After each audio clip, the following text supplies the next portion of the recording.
അത് കോൺഗ്രസ് തീരുമാനിച്ചോളാം അവിടെ ആരാ സ്ഥാനാർത്ഥിയെന്ന്. കാരണം കോൺഗ്രസിൻ്റെ സീറ്റാണ്, അതിനൊരു പ്രൊസീജിയറുണ്ട്. അതെങ്കിലും ഞങ്ങൾ ചെയ്തോട്ടെ. MLA സ്ഥാനം രാജിവെച്ച് UDF പിന്തുണ പ്രഖ്യാപിച്ച PV അൻവർ UDF പിന്തുണ പ്രഖ്യാപിക്കുക മാത്രമല്ല UDF സ്ഥാനാർത്ഥി ആരായിരിക്കണം എന്നുകൂടി പ്രഖ്യാപിച്ചു കഴിഞ്ഞു. PV അൻവർ തൻ്റെ പിൻഗാമി ആരായിരിക്കണം എന്നാണ്, തനിക്ക് ശേഷം ആരാണ് മത്സരിക്കേണ്ടത്, UDF സ്ഥാനാർത്ഥി ആരായിരിക്കണം എന്ന് പ്രഖ്യാപിക്കുകയാണ് ചെയ്തത് PV അൻവർ. അപ്പോൾ തന്നെ കിട്ടി UDF നിന്ന് തിരിച്ചടി. പ്രതിപക്ഷ നേതാവ് VD സതീശൻ വാർത്താ സമ്മേളനം നടത്തി.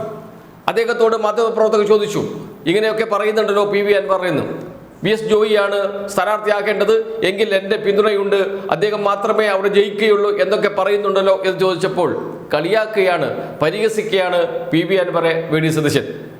അദ്ദേഹം പറഞ്ഞു, അതെങ്കിലും ഞങ്ങൾക്ക് വിട്ടുതരൂ എന്ന്. തൊഴുതുകൊണ്ടാണ് പറയുന്നത്, തൊഴുതുകൊണ്ട്. ആരെയാണ് തൊഴുന്നത്?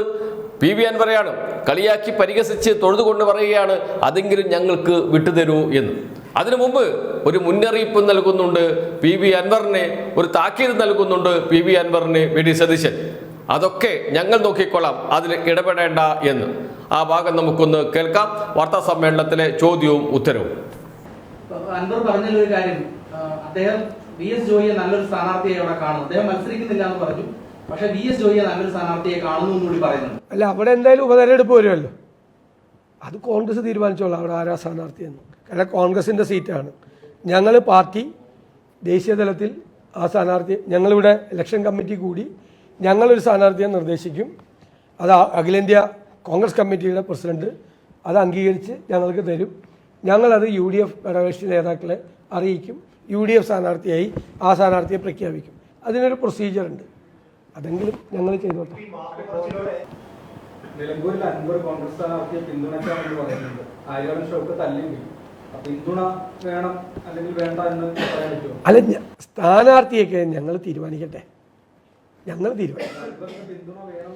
അതൊക്കെ നമുക്ക് നോക്കാമല്ലോ, നമുക്ക് ആലോചിക്കാം, അപ്പോൾ ആലോചിക്കാം. സ്ഥാനാർത്ഥി ഞങ്ങൾ തീരുമാനിക്കട്ടെ. സ്ഥാനാർത്ഥിയെ പ്രഖ്യാപിച്ച PV അൻവറുടെ നടപടി കോൺഗ്രസിൽ തന്നെ പ്രശ്നങ്ങൾ സൃഷ്ടിച്ചു. കോൺഗ്രസിനകത്ത് രണ്ട് ചേരി രൂപം കൊണ്ടു, പ്രത്യേകിച്ച് മലപ്പുറം ജില്ലയിൽ, അതിനേക്കാൾ ഉപരി നിലമ്പൂർ മണ്ഡലത്തിൽ കേന്ദ്രീകരിച്ച് പ്രവർത്തിക്കുകയാണ് ആര്യാടൻ ഷൗക്കത്ത്. അദ്ദേഹത്തിന് ഇത്തവണ മത്സരിക്കണമെന്ന് ആഗ്രഹമുണ്ട്. ആ ആഗ്രഹം അദ്ദേഹം പ്രകടിപ്പിക്കുകയും ചെയ്തിട്ടുണ്ട്. അദ്ദേഹത്തിന്റെ വാക്കുകൾ മാധ്യമങ്ങളിലൂടെ നാം കണ്ടതാണ്. UDF സ്ഥാനാർത്ഥി വൻ ഭൂരിപക്ഷത്തിന് ജയിക്കും. പ്രിയങ്ക ഗാന്ധിക്ക് കഴിഞ്ഞ ലോക്സഭാ തെരഞ്ഞെടുപ്പിൽ മണ്ഡലം കൊടുത്ത ഭൂരിപക്ഷം 60,000-ലേറെ വോട്ടുകളാണ്. അത്രയൊന്നും കിട്ടില്ല എങ്കിലും നല്ല ഭൂരിപക്ഷത്തിന് ജയിക്കാൻ കഴിയും UDF. രാഷ്ട്രീയ കാലാവസ്ഥ UDF അനുകൂലമാണ് എന്ന് പറയുന്നു. അതോടൊപ്പം ആര്യാടൻ ഷൗക്കത്ത് പറഞ്ഞു, വളരെ കഷ്ടപ്പെട്ടിട്ടാണ് ഞങ്ങളിവിടെ പണിയെടുത്തുകൊണ്ടിരിക്കുന്നത്, അതിൻ്റെ ഫലമാണ് പ്രിയങ്ക ഗാന്ധിക്ക് കിട്ടിയ ഭൂരിപക്ഷം.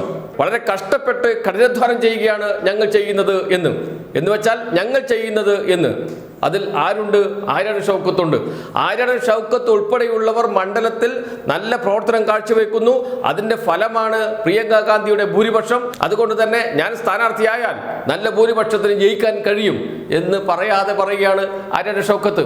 അതോടൊപ്പം PV അൻവറെ തള്ളുകയും ചെയ്യുന്നു, കളിയാക്കുകയും ചെയ്യുന്നു. അതൊക്കെ കോൺഗ്രസ് പാർട്ടി തീരുമാനിച്ചുകൊള്ളും എന്ന് പറയുന്നു.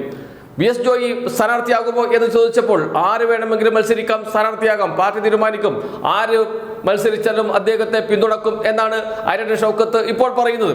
ഭാവിയിൽ അത് മാറുമോ എന്നറിയില്ല. എന്നാൽ കോൺഗ്രസിനകത്ത് VS ജോയിയും ആര്യാടൻ ഷൗക്കത്തും തമ്മിൽ ഒരു തർക്കമുണ്ട് എന്ന തോന്നൽ ഉളവാക്കാൻ PV അൻവറിലൂടെ കഴിഞ്ഞിട്ടുണ്ട് എന്നർത്ഥം. കോൺഗ്രസിൽ നേതാക്കൾ തമ്മിൽ തർക്കത്തിലേക്ക് നീങ്ങുകയാണ്. VS ജോയിയെ നിർദ്ദേശിച്ചത് PV അൻവറാണ്. ആർക്കു വേണ്ടിയാണ് VS ജോയിയെ നിർദ്ദേശിച്ചത് എന്നതാണ് ഇനി അറിയാനുള്ളത്. ആര്യാടൻ ഷൗക്കത്തിനെ തള്ളിയത് ഉറപ്പായും സംശയമില്ലാതെ പറയാൻ കഴിയും VD സതീശന് വേണ്ടിയിട്ടായിരിക്കാനാണ് സാധ്യത. കാരണം VD സതീശനെ പിന്തുണക്കുന്ന ആളല്ല ആര്യാടൻ ഷൗക്കത്ത്. ആര്യാടൻ ഷൗക്കത്ത് A ഗ്രൂപ്പിന്റെ നേതാവാണ്, A ഗ്രൂപ്പിൽ വളർന്നു വരുന്ന നേതാവാണ്.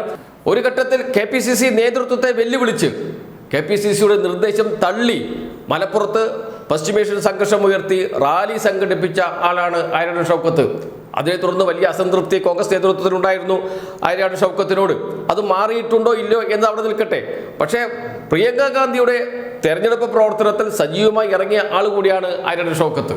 അതുകൊണ്ട് തന്നെ ആര്യാടൻ ഷൗക്കത്തിന് എതിരെ പറഞ്ഞത് PV അൻവർ ഒരു സ്ഥാനാർത്ഥിയെ പ്രഖ്യാപിച്ചത് VS ജോയി സ്ഥാനാർത്ഥിയാകണം, DCC പ്രസിഡന്റ് സ്ഥാനാർത്ഥിയാകണം എന്ന് പറഞ്ഞത് കോൺഗ്രസിനകത്ത് വലിയ പ്രശ്നത്തിന് ഇടയാക്കിയിട്ടുണ്ട്. അതുകൊണ്ട് തന്നെയാണ് VD സതീശൻ PV അൻവറെ തള്ളിപ്പറഞ്ഞ് രംഗത്തെത്തിയത്. തള്ളിപ്പറയാതെ രക്ഷയില്ലാത്ത അവസ്ഥയിലേക്ക് എത്തി VD സതീശൻ. അതുകൊണ്ട് കൂടിയാണ് അദ്ദേഹം പരിഹസിക്കാൻ തയ്യാറായത് PV അൻവറെ, അതേപോലെ തന്നെ താക്കീതും മുന്നറിയിപ്പും നൽകാൻ തയ്യാറായത്.